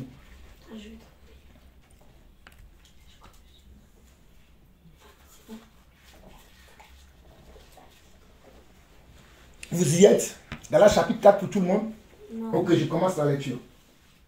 Mais lorsque les temps ont été accomplis, écoutez bien ce que Paul nous révèle dans Galates chapitre 4. Mais lorsque les temps ont été accomplis, Dieu a envoyé son fils, né d'une femme, né sous la loi. Dieu a envoyé son fils, né d'une femme, né sous la loi, afin qu'il rachète ceux qui étaient sous la loi, afin que nous recevions l'adoption. Nous étions tous sous quoi? Sous la loi. Voilà pourquoi Dieu a envoyé qui? Il a envoyé Yeshua Hamashiach, né d'une femme, qui était aussi également sous la loi, pour nous racheter, nous tous, qui étions sous cette loi-là. Il est venu nous racheter de cette loi. Voilà ce que Paul révèle. Continuons. Et parce que vous êtes fils, Dieu a envoyé dans nos cœurs l'esprit de son fils, lequel crie Abba Père. Ainsi tu n'es plus esclave, mais fils. Et si tu es fils, tu es aussi héritier par la grâce de Dieu. Voilà pourquoi je vous dis que je suis héritier des promesses que Dieu a fait à Abraham. Voilà pourquoi aujourd'hui je vous ai montré dans Genèse chapitre 17 que Dieu avait fait une promesse à Abraham que je te bénirai, toi et toute ta descendance. Alléluia. Je te bénirai, toi et toute ta descendance. Et c'est ce que Paul confirme ici. Il dit au verset 6 de Galates 4, il dit parce que vous êtes fils, Dieu a envoyé dans nos cœurs l'esprit de son fils, lequel crie Abba Père. Ainsi, tu n'es plus esclave, mais fils. Et si tu es fils, tu es aussi héritier par la grâce de Dieu. Je continue. Autrefois, regardez, autrefois, ne connaissant pas Dieu, vous serviez des dieux que ne le sont pas par leur nature. Mais à présent que vous avez connu Dieu, ou plutôt que vous avez été connu de Dieu, comment retournez-vous? Oh, alléluia. Comment retournez-vous à ces faibles et pauvres principes élémentaires auxquels vous voulez vous asservir encore? Vous êtes devenus maintenant des enfants de Dieu véritables, délivrés des œuvres de la loi. De la loi comment? De la loi sacrificielle. Hein? Parce que les gens vont me dire que je me contredis. Les 10 commandements ne sont pas abolis. Hein? Je parle simplement des lois cérémonielles, des lois sacrificielles. Nous avons été délivrés de ça. Nous avons été délivrés des lois cérémonielles, des lois sacrificielles. Parce que Jésus est notre excellent sacrifice. Hébreu le dit. Nous le verrons plus tard. Voilà pourquoi Galates 4, 8 nous dit, autrefois ne connaissez pas Dieu. Vous serviez des dieux qui ne le sont pas de nature.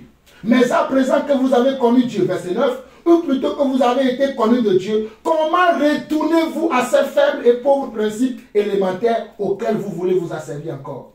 Regardez verset 10.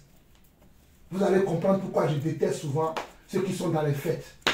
Quand des fois je vous dis, j'aime pas les anniversaires, j'aime pas les fêtes, ça vous énerve, vous dites pourquoi? Mais c'est ça la preuve. On nous dit quoi? Vous observez les jours. Vous observez quoi? Les jours, les mois, les temps et les années. Qu'est-ce que les gens ont fêté cette dernière temps? Ils ont fêté quoi?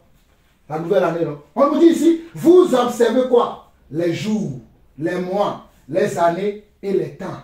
vous observez les jours, les mois, les années et les temps. Paul dit, je crains d'avoir inutilement travaillé pour vous. Parce que Paul, pour lui, quand il leur disait, vous êtes sauvés, vous êtes devenus des enfants de Dieu, Paul pensait qu'ils ont compris qu'il ne doit plus travailler, il ne doit plus répéter les rituels. Mais Paul, entre-temps, est parti ailleurs. Il revient, il les voit en train d'égorger encore des animaux, observer les jours de l'an, observer les trucs. Il dit, mais attends, mais si je vous ai délivré, pourquoi vous êtes encore dans ces choses? Voilà pourquoi il dit, je crains d'avoir inutilement travaillé pour vous. Soyez comme moi, car moi aussi, je suis comme vous, frères. Je vous en supplie. Vous ne m'avez fait aucun tort. Vous savez que ce fut à cause d'une infimité de la chair que je vous ai annoncé pour la première fois l'évangile. Lorsque Paul a rencontré l'église de Galate ou les frères et sœurs de Galate pour la première fois, c'est parce qu'il avait une infimité dans la chair. Il avait un problème de santé quand il les a rencontrés. Mais il les a quand même prêché l'évangile. Il continue. Et mis à l'épreuve par ma chair, vous m'avez témoigné ni mépris ni dégoût. Vous m'avez au contraire reçu comme un ange de Dieu, comme Jésus-Christ. Il confirme comment les Galates ont eu de l'empressement pour lui, comment ils l'ont reçu en tant qu'un homme, un serviteur de Dieu. Pour lui, ils l'ont reçu comme s'il recevait Jésus-Christ lui-même. C'est un témoignage qui rend.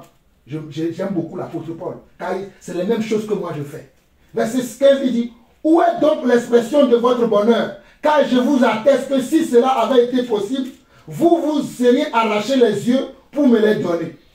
C'était rencontre, je ne sais pas si c'est vrai, c'était rencontre que peut-être à cette époque-là, Paul avait un problème de cécité. Voilà pourquoi il dit que si cela était possible, il devait arracher leurs yeux pour lui donner. Mais je ne sais pas si c'est vrai, parce que je n'ai pas vécu à cette époque. Ok, je continue. Verset 16, il dit, suis-je devenu votre ennemi en vous disant la vérité? Le zèle qu'ils ont pour vous n'est pas pur, mais ils veulent vous détacher de nous afin que vous soyez zélés pour eux. Il est beau d'avoir du zèle pour ce qui est bien et en tout temps, et non pas seulement quand je suis présent parmi vous. Mes enfants, pour qui j'éprouve de nouveau les douleurs de l'enfantement jusqu'à ce que Christ soit formé en vous. Paul les appelle ses enfants parce que ce sont les gens qu'il a engendrés par son évangile. Comme moi aussi, j'engendre des gens par l'évangile que je prêche. Ceux qui croient à ce que je dis, ce sont mes enfants spirituels. Ce sont des gens que j'engendre quand ils croient à ce que je dis. Il dit, je voudrais être maintenant auprès de vous et changer de langage, car je suis dans l'inquiétude à votre sujet. Regardez bien ce qui suit. Regardez bien. Je suis dans l'inquiétude à votre sujet. Dites-moi, qui voulez-vous être? Regardez bien, dis-moi, vous qui voulez-vous être sous la loi, ne comprenez-vous point la loi? Vous qui voulez encore accomplir les œuvres de la loi cérémonielle, qui veut encore tuer des boucs, des agneaux, des chevreaux, ne savez-vous pas que Christ est mort pour ça? En d'autres termes, c'est ce que Paul est en train de leur dire. Car il est écrit qu'Abraham eut deux fils, un de la femme esclave et un de la femme libre. Mais celui de l'esclave naquit selon la chair, et celui de la femme libre naquit en vertu de la promesse. Nous sommes ceux de la femme libre, nous ne sommes pas ceux de la femme esclave. Nous, l'Église, nous sommes ceux de la femme libre, nous ne sommes pas ceux de la femme esclave. Du moins, si nous croyons réellement à Christ et si nous gardons ses promesses. Ceux qui ne gardent pas ses promesses, automatiquement, ils se retrouvent selon ceux qui sont nés, ceux qui sont nés selon la chair. Voilà pourquoi ils veulent accomplir encore les œuvres de la chair. Ils sont dans les œuvres charnelles, dans les sacrifices, dans les cérémonies, par-ci et par-là. Il continue, verset 24. Ces faits ont une valeur allégorique, car ces femmes sont deux alliances. C'est pour ça que je vous ai dit, notez le mot alliance. Et Jésus aussi a parlé de la nouvelle alliance. Car ces femmes sont deux alliances. Ces femmes, c'est-à-dire Agar et comment? Et Sarai sont deux alliances. Voilà pourquoi il dit, l'une du mot Sinaï, enfantant pour la servitude, c'est Agar. Car Agar, c'est le mot Sinaï en Arabie et elle comprend la Jérusalem actuelle. Elle comprend quoi? La Jérusalem actuelle. La Jérusalem actuelle. Qui est dans la servitude avec ses enfants. La Jérusalem actuelle n'est pas sauvée encore. Ils sont encore dans la servitude. Mais nous sommes sauvés. Nous sommes ceux de la promesse qui avons hérité la promesse. Car quand Yeshua était à Jérusalem, ceux qui ont cru en lui étaient sauvés. Mais ceux qui n'ont pas cru en lui, ils ne sont pas sauvés. Ils continuent de pratiquer les œuvres de la loi. Mais ceux qui... Souvenez-vous, quand Jésus était sur terre, certains croyaient en lui et d'autres ne croyaient pas. Ceux qui croyaient étaient sauvés. Mais ceux qui ne croyaient pas, ils n'étaient pas sauvés. C'est ce que Paul nous révèle ici, continue. Mais Jérusalem... Ka'aga, c'est le mot Sinaï en Arabie et elle correspond à la Jérusalem actuelle qui est dans la servitude avec ses enfants. Mais la Jérusalem d'en haut est libre. C'est notre mère. La Jérusalem d'en haut, elle est comment? Elle est libre. Elle n'est pas esclave.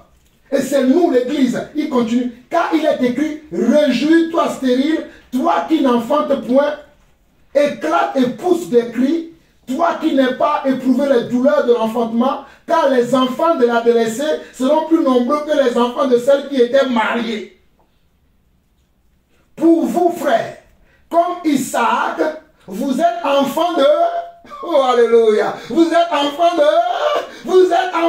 la promesse. Je suis enfant de la promesse. Je suis descendant d'Abraham.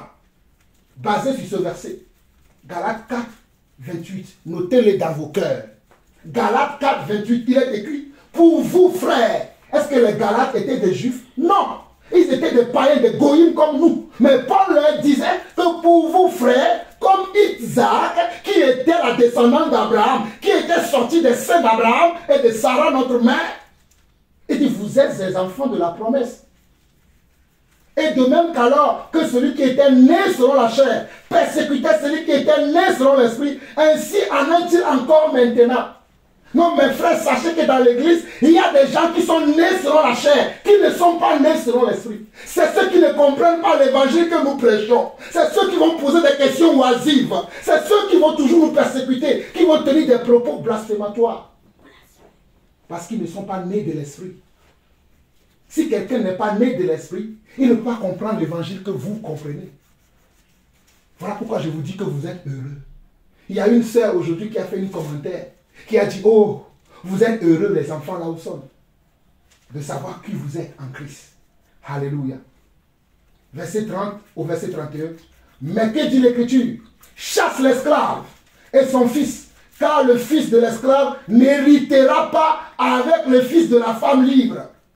Nous devons chasser tous les esclaves qui veulent nous empêcher de vivre notre foi, qui veulent débattre avec nous. Nous ne débattons pas de notre Dieu. Nous savons en qui nous avons cru. Nous savons qui est notre Dieu. Nous savons qui est notre Messia. Amashia. Verset 31. C'est pourquoi, frères, nous ne sommes pas enfants de l'esclave, mais de la femme libre. Nous ne sommes pas enfants de la femme esclave. Oh, mes chers enfants, est-ce que vous pouvez retenir ça? Que nous ne sommes pas enfants de la femme esclave pour être encore dans les lois. Nous sommes enfants de... Nous sommes enfants de la femme. Et la femme libre, c'est l'Église. Celle que Jésus a libérée par son sang à la croix. Par son corps. Voilà pourquoi dans Jean 6, Jésus a dit, si vous ne mangez mon corps et mon sang, vous ne pourrez voir le royaume de Dieu. Regardons rapidement Galates chapitre 5. Galates chapitre 5, c'est juste à côté. Parce que quelqu'un me dira encore, mais non, ce n'est pas dit explicitement que bon, la loi là, on ne doit pas la pratiquer. Regardons Galates chapitre 5, verset 1 au verset 11. Il dit quoi? C'est pour la liberté que Christ nous a...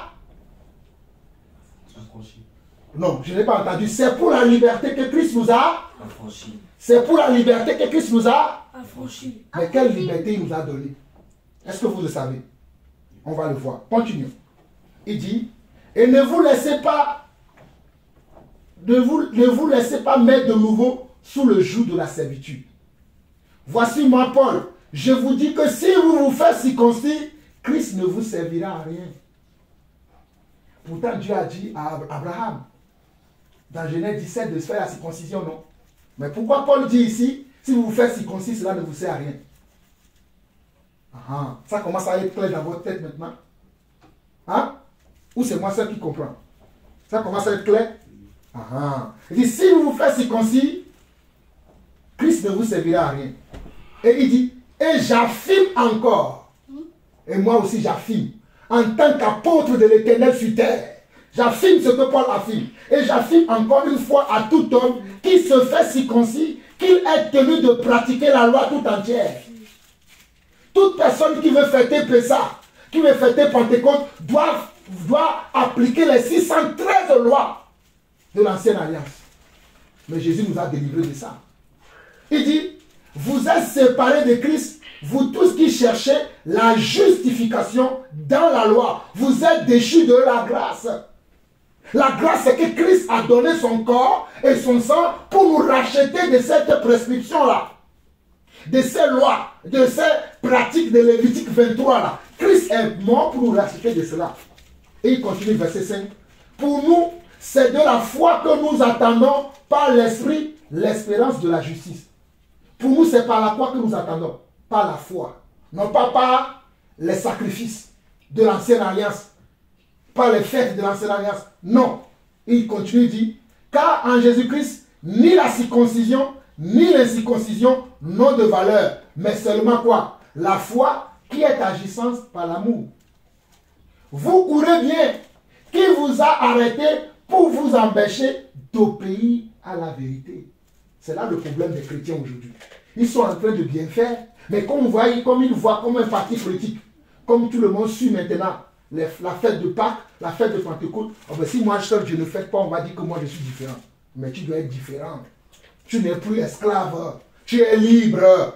Tu n'es plus esclave, tu es libre. Oui, nous sommes libres. Tu n'es plus obligé de faire comme le monde. Ah, il faut que j'aille à l'église. Mais l'église, c'est toi.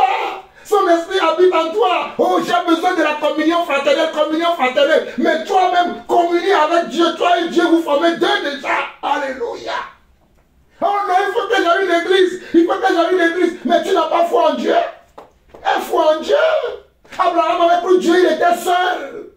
Hein? Joseph avait prié Dieu, il était seul. Moshe avait prié Dieu, il était seul. Voilà pourquoi Jean-Paul est seul. Voilà pourquoi je vous dis, mes enfants, soyez différents des autres. Parce que nous devons être seuls dans notre foi.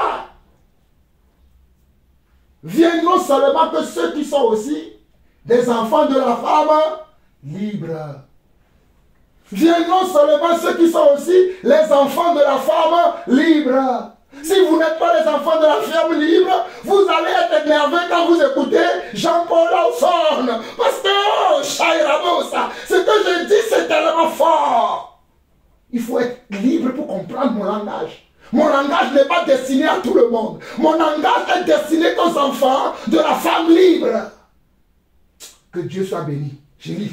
Oh, j'ai envie de prêcher. Alléluia. Oh, alléluia. Isheva, ça va, Isheva. Oh my God. Ah, c'est beau la parole de Dieu. Vous courez bien. Vous étiez au verset 7 de Galates 5. Vous courez bien. Qui vous a arrêté pour vous empêcher d'obéir à la vérité? Cette influence ne vient pas de celui qui vous appelle.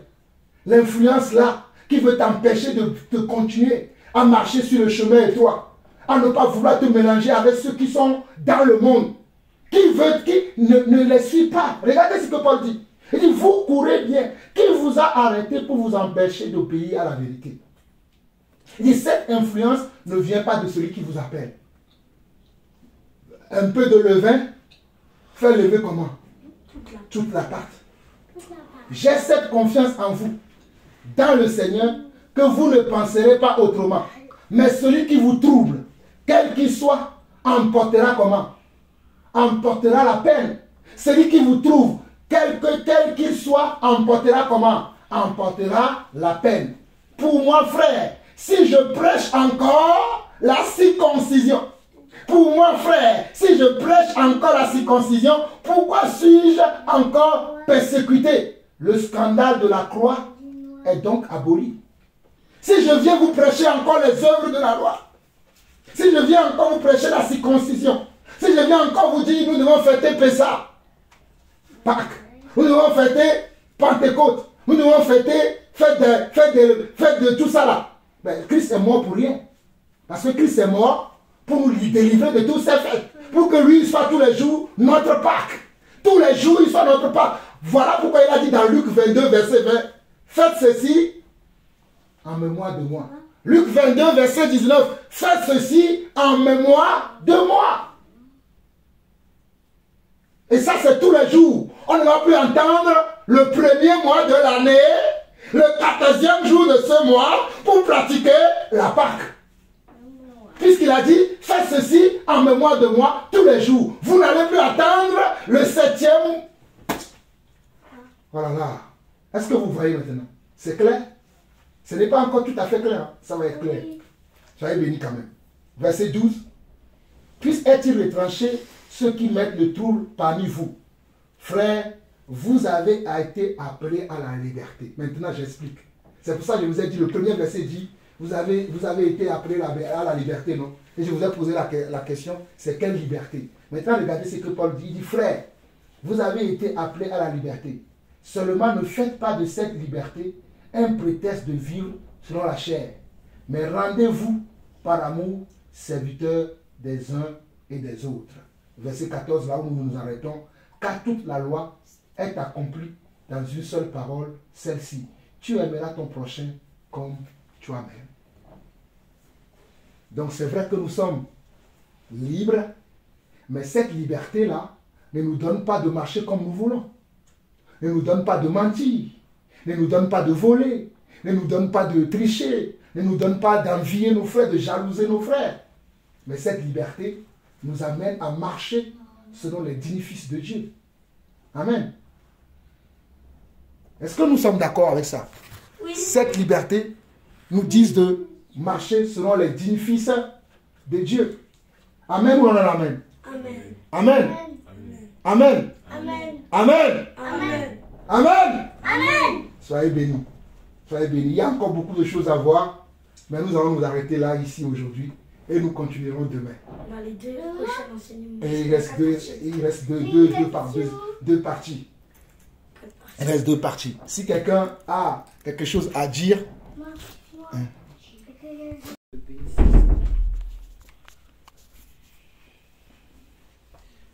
du Seigneur,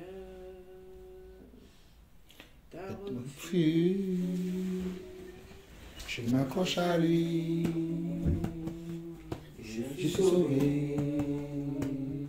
Le nom du Seigneur est un refuge, je m'accroche à lui,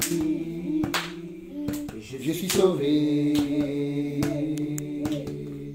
Béni soit le nom du Seigneur, béni soit le nom du Seigneur, béni soit le nom du Seigneur, le Très-Haut. Béni soit le nom du Seigneur, béni soit le nom du Seigneur, béni soit le nom du Seigneur, le Très-Haut. Le nom du Seigneur est un refuge, je m'accroche à lui et je suis sauvé. Le nom du Seigneur est un refuge, je m'accroche à lui et je suis sauvé. Saint est le nom du Seigneur, Saint est le nom du Seigneur, Saint est le nom du Seigneur, le Très-Haut. Puissant, puissant est le nom du Seigneur, puissant est le nom du Seigneur, puissant est le nom du Seigneur, le Très-Haut. Grand est son nom, grand est le nom du Seigneur, grand est le nom du Seigneur, grand est le nom du Seigneur, le Très-Haut. Grand est le nom du Seigneur, grand est le nom du Seigneur, grand est le nom du Seigneur, le Très-Haut. Béni sois-tu éternel, mon Dieu, mon roi. Toi, le Dieu d'Abraham, d'Isaac et de Jacob, Seigneur, nous bénissons ton saint nom.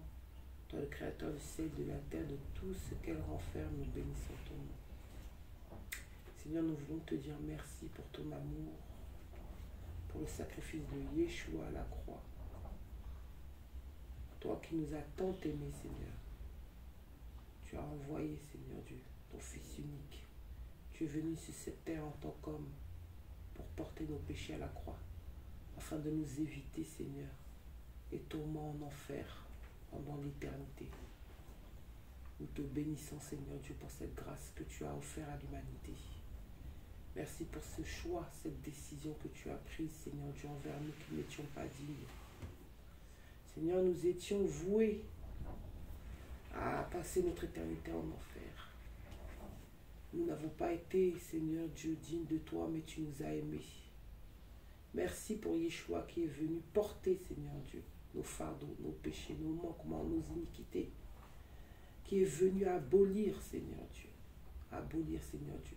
tous ces rites dont nous avons parlé, Seigneur.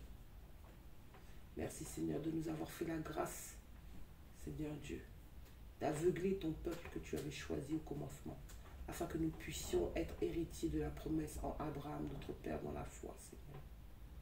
Que ton nom soit béni, que ton nom soit loué pour cet amour que tu as envers nous, pour cette considération que tu as envers nous, Seigneur. Éternel, nous voulons te bénir pour cet enseignement que tu as donné ce soir. Nous prions que quel que soit l'âge que nous avons, quelle que soit la connaissance que nous avons déjà ou pas, que tu puisses encore accroître, Seigneur Dieu, afin que nous puissions, Seigneur Dieu, encore asseoir toutes ces choses en nous et marcher, Seigneur Dieu, comme tu le désires, comme des enfants de la femme libre, Seigneur. Nous bénissons ton nom, Seigneur, pour ta parole, Seigneur, qui est la vérité. Ta parole qui ne change pas, ta parole qui demeure l'unique et seule vérité. Ta parole qui nous conduit, qui nous enseigne, qui nous recadre, qui est une lumière à nos pieds, Seigneur. Que ton nom soit béni, Seigneur Dieu.